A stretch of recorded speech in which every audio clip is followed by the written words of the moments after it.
کی گلیوں نے تیرے قدم چومے ہیں اور تیرے انفاس کی مہک اس کی فضاؤں میں بسی ہے، اس لیے مجھے قسم کہ یہاں تم رہتے ہو۔ اللہ اکبر۔ علماء کے مابین اس بات پر اختلاف ہے کہ مکہ المکرمہ افضل ہے یا مدینہ النبی صلی اللہ علیہ وآلہ وسلم افضل ہے۔ ایک علمی اختلاف ہے، بعض نے کہا مکہ المکرمہ افضل ہے، دلائل دیے، بڑا وزن ہے دلائل میں۔ بعض نے کہا مدینہ تو رسول صلی اللہ علیہ وآلہ وسلم افضل ہے، دلائل دیے، بڑا زور ہے دلائل میں۔ لیکن شیخ عبد الحق محدث دہلوی علیہ رحمہ اسی آیت سے روشنی لے کر کے لکھتے ہیں کہ جب حضور مکے میں تھے تو مکہ افضل تھا، جب مدینے آ گئے تو مدینہ افضل ہو گیا۔ جدھر جدھر سے وہ گزرتے گئے مجد و شرف بھی پیچھے پیچھے رہا، چند لمحوں کے لیے ٹھہرے تھے تم جس پیڑ کے نیچے۔ نشور وحدی کا لہجہ دیکھیے کتنا دل آویز ہے، چند لمحوں کے لیے ٹھہرے تھے تم جس پیڑ کے نیچے، سنا ہے آج تک اس پیڑ کا سایہ مہکتا ہے۔ تو مکے میں ہیں تو مکہ افضل، مدینے میں ہیں تو مدینہ افضل۔ تو شرف ان کے وجود مسعود سے ہے، وہ جدھر جدھر سے گزرتے جائیں گے وہاں وہاں ہی نور پھیلتا چلا جائے گا۔ اور پیر نصیر الدین علیہ رحمہ کا لہجہ یہاں کتنا خوبصورت دکھائی دیتا ہے۔ ایک بار وہ جدھر سے گزرے ہیں نصیر، ایک بار وہ جدھر سے گزرے ہیں نصیر، بار بار ادھر سے بہار گزری ہے۔ تو کہا کہ قسم ہے مجھے اس شہر کی، یعنی شہر مکہ کی۔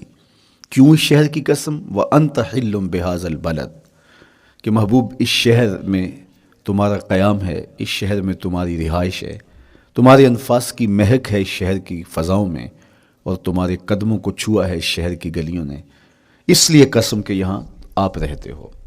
وَوَالِدٍ وَمَا وَلَدَ، اور قسم ہے باپ کی، اور قسم ہے جو اس کی اولاد ہے۔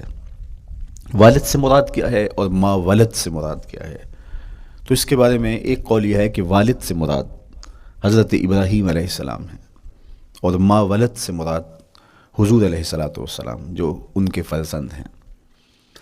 ایک قول کہ والد سے مراد حضرت آدم علیہ السلام ہیں، اور ما ولد سے مراد ان کی ساری ذریت اور نسل ہے۔ تیسرا قول کہ والد سے مراد حضور علیہ السلام ہیں، اور ما ولد سے مراد حضور علیہ السلام کی ساری امت، حضور علیہ السلام کی ساری آل اطرت، حضور کے اصحاب۔ لیکن علماء نے پہلے قول کو ترجیح دی کہ مکہ المکرمہ کی قسم کی گئی تو پھر مناسبت بنتی ہے کہ حضرت ابراہیم کا ذکر بھی ہو، تو اس لیے والد سے مراد حضرت ابراہیم ہیں، اور ما ولد سے مراد حضور علیہ السلام کی ذات ستودہ صفات ہے۔ تو تین چیزیں ہوئیں جن کی قسم کی گئی۔ سب سے پہلے شہر مکہ کی قسم کی گئی، پھر حضرت ابراہیم علیہ السلام کی قسم کی گئی، اس کے بعد حضور علیہ السلام کے مبارک وجود کی قسم کی گئی۔ تین قسمیں کر کے کہا کیا گیا، چونکہ جو خالی ذہن شخص ہو، جب اس کو کوئی بات بیان کی جائے تو قسم سے آغاز نہیں کیا جاتا۔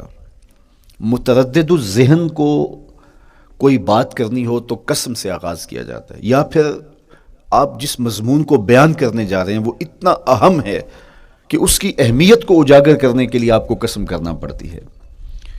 تو یہ جو ما بعد کا مضمون ہے جس کو میرے رب نے بیان کیا، اس سے قبل ایک نہیں، دو نہیں، تین قسمیں کیں، تو پھر کان تو کھڑے ہو گئے، سماعتیں تو بچھ گئیں کہ وہ کون سی شے ہے جس کو بیان کرنا مقصود ہے، اور اس سے قبل قسم پہ قسم کی جا رہی ہے۔ قسم محبوب شہر مکہ کی، قسم محبوب تیرے والد بزرگوار حضرت ابراہیم علیہ السلام کی، اور قسم تیرے پاکیزہ وجود کی۔ اب انسان بالکل سماعتیں بچھا کے منتظر ہے کہ قسم کی کس بات کی جا رہی ہے، کس بات پہ قسمیں ہو رہی ہیں۔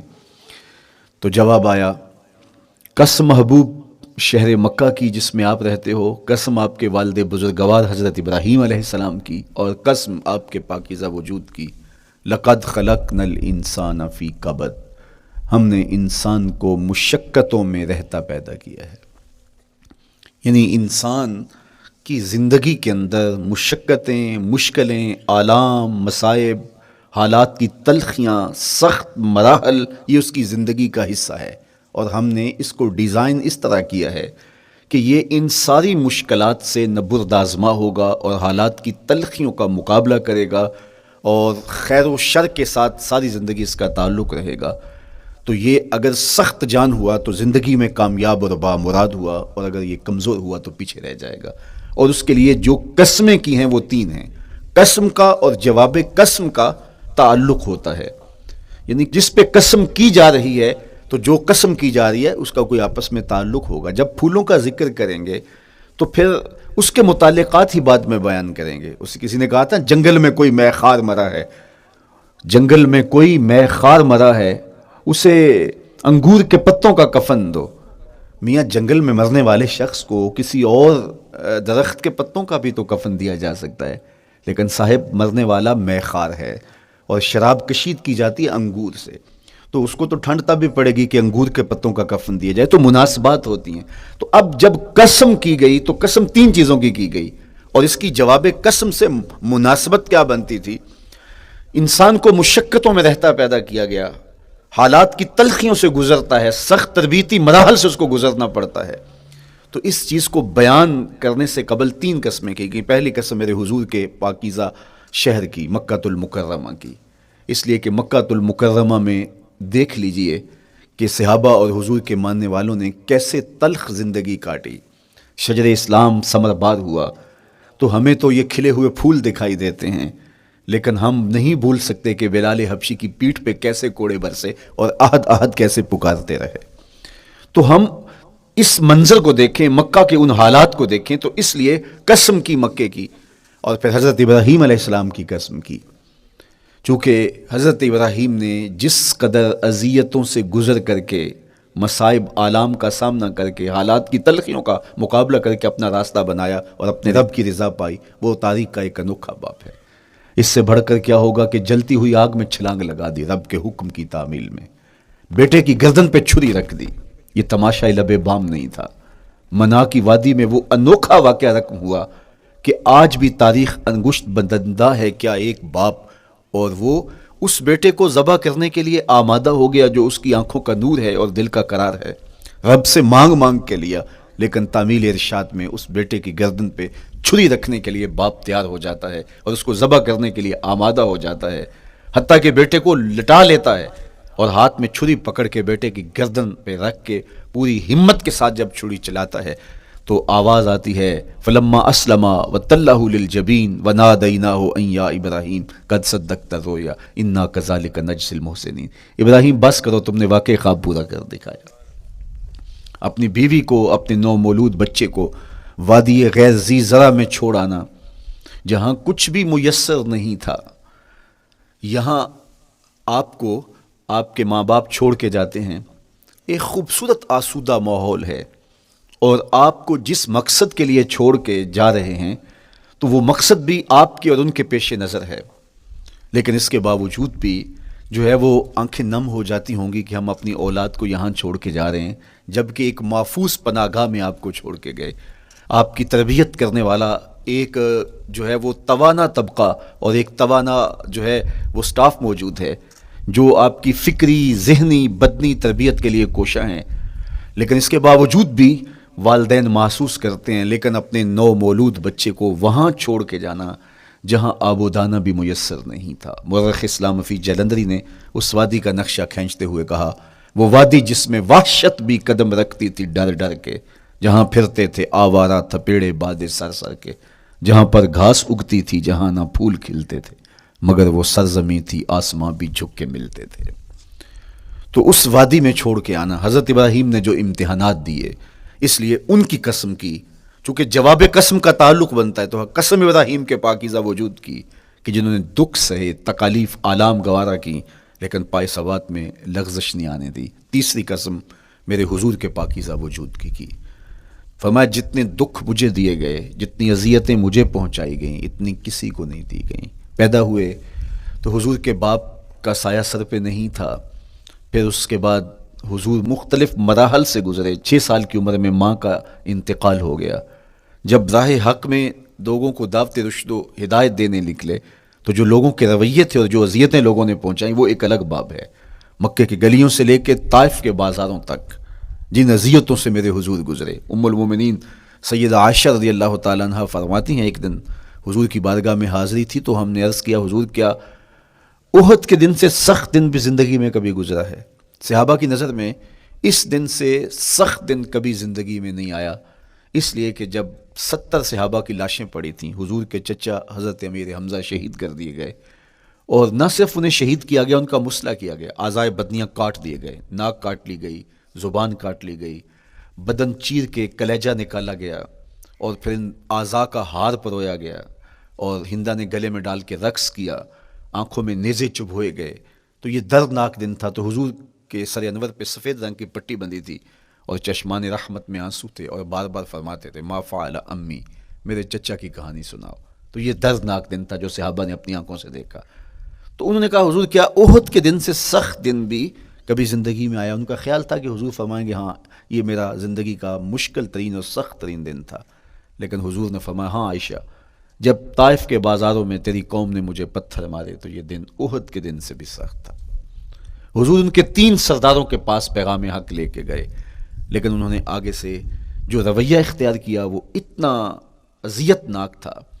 حضور نے فرمایا کہ ٹھیک ہے، میں تمہاری خیر خواہی کا جذبہ لے کے تمہارے تک پہنچا ہوں، تم نے میری دعوت کو قبول نہیں کیا، تمہاری مرضی، تمہارا مقسوم، چلو اب یہ بات میرے اور تمہارے درمیان رہنی چاہیے، اس بات کو راز رہنا چاہیے، اہل مکہ تک یہ بات نہ پہنچے۔ انہوں نے کہا ہم کیوں راز رکھیں، بلکہ اوباشوں کے ہاتھ میں پتھر دے دیے، اور حضور جب واپس ہونے لگے تو وہ حضور کے پاؤں پہ سنگزنی کر دے۔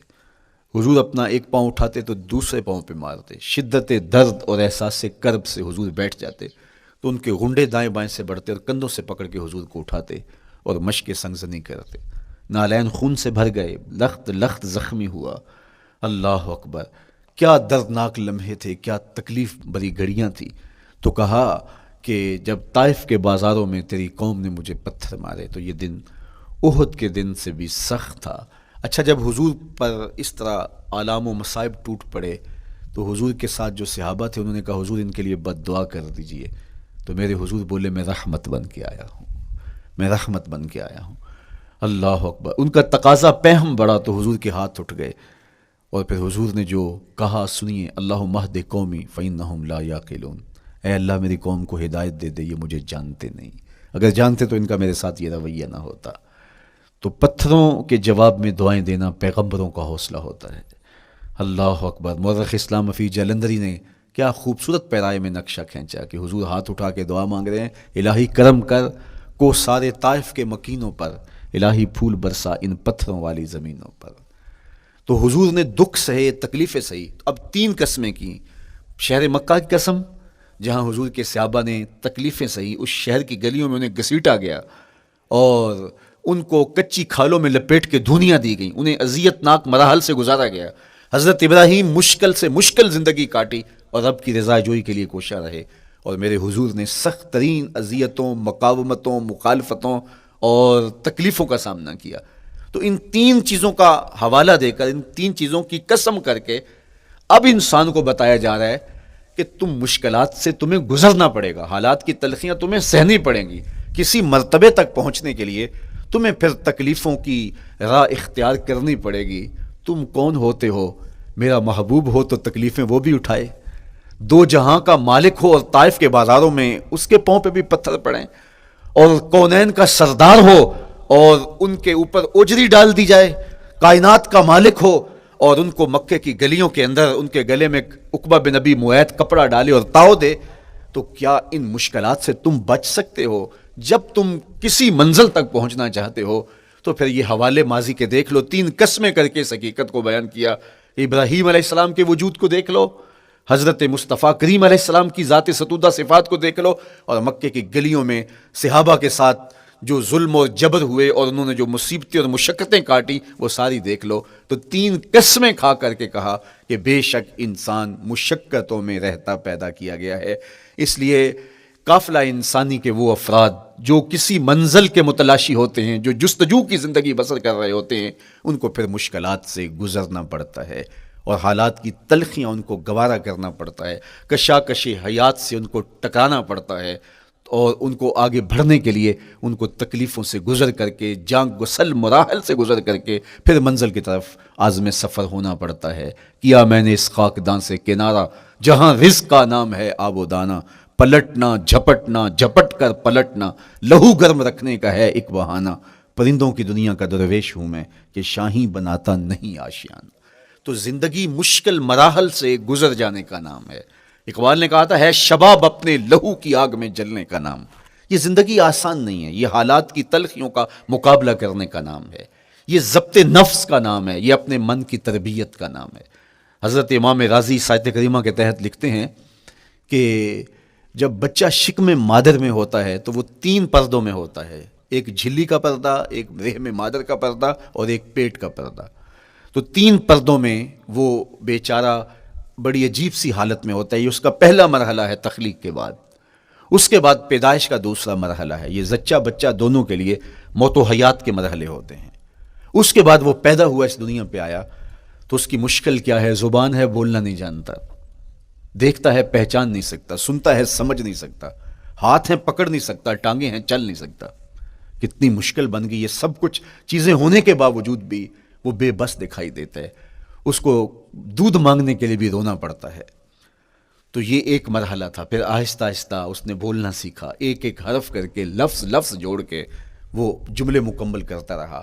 آج تو زبان کا طوطی بولتا ہے، آج تو بات کریں تو جو ہے وہ ماحول تھم جاتا ہے، لیکن انسان ذرا پلٹ کے آغوش مادر میں تیری ماں نے ایک ایک حرف تجھے سکھایا تھا، ایک ایک لفظ تجھے سکھایا تھا، لفظ لفظ کر کے، حرف حرف کر کے جملے بنے، اور آج تیری گفتار کی شوخی کے تذکرے زمانے میں ہیں، تو پھر تجھے بولنا سکھایا۔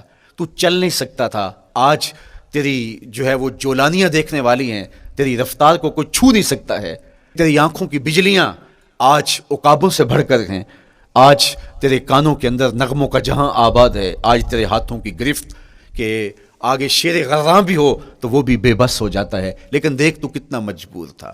اچھا چلو وہاں سے آگے آئے، پھر زندگی کو سیکھنا پڑتا ہے، آداب سیکھنے پڑتے ہیں، کس سے کیا بات کرنی ہے سیکھنا پڑتا ہے، آگے بڑھے، جوانی کی دہلیز پہ پہنچے۔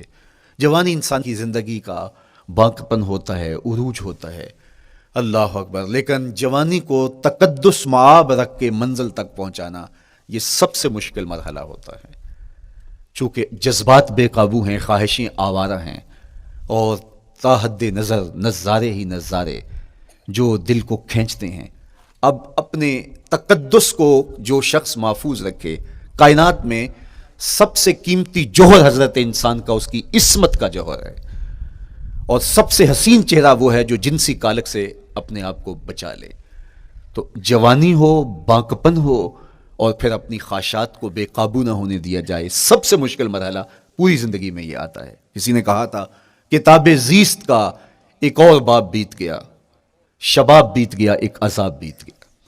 تو شباب کا ختم ہونا اور اس کو خیریت سے منزل تک پہنچنا، یہ کتنا بڑا مشکل مرحلہ ہوتا ہے۔ جس کا جوانی میں باطن کا چہرہ مسخ ہو جاتا ہے اور جنسی کالک سے جو چہرہ آلودہ ہو جاتا ہے، اس کا عفت کا دامن داغدار ہو جاتا ہے، تو اس لیے وہ چہرہ تاباں ہے، وہ چہرہ روشن ہے، وہ چہرہ منور ہے جو اپنے آپ کو کالک نہیں لگنے دیتا اور اپنی عصمت کی حفاظت کرتا ہے۔ میرے حضور نے بھی ارشاد فرمایا، سبعۃ یظلھم اللہ تعالی فی ظلہ یوم لا ظل الا ظلہ، 7 اشخاص ایسے ہیں قیامت کے دن جب کوئی سایہ نہیں ہوگا، اللہ ان کو اپنے عرش کا سایہ عطا کرے گا۔ ان میں سے پہلا شخص امام عادل حکمران، دوسرا شخص وشاب نشأ فی عبادت اللہ، وہ جوان جس کی جوانی اللہ کی عبادت میں بسر ہوئی، تیسرا وہ شخص ورجل قلبہ معلق بالمساجد، وہ شخص جس کا دل مسجد میں لگتا ہے، مسجد میں جمتا ہے، اور چوتھا شخص ورجل دعته امرأة ذات منصب وجمال فقال انی اخاف اللہ، وہ شخص جس کو دعوت گناہ ملی اور حسن قدموں میں بچھنے کے لیے بےتاب ہوا، اور اس نے کیا کہا، انی اخاف اللہ، میں اللہ سے ڈرتا ہوں، میرا اللہ مجھے دیکھ رہا ہے۔ میرے حضور نے فرمایا قیامت کے دن جب کوئی سایہ نہیں ہوگا، اللہ اس کے اوپر اپنے عرش کا سایہ تان دے گا، جو اپنی عصمت کے جوہر کو بچا گیا۔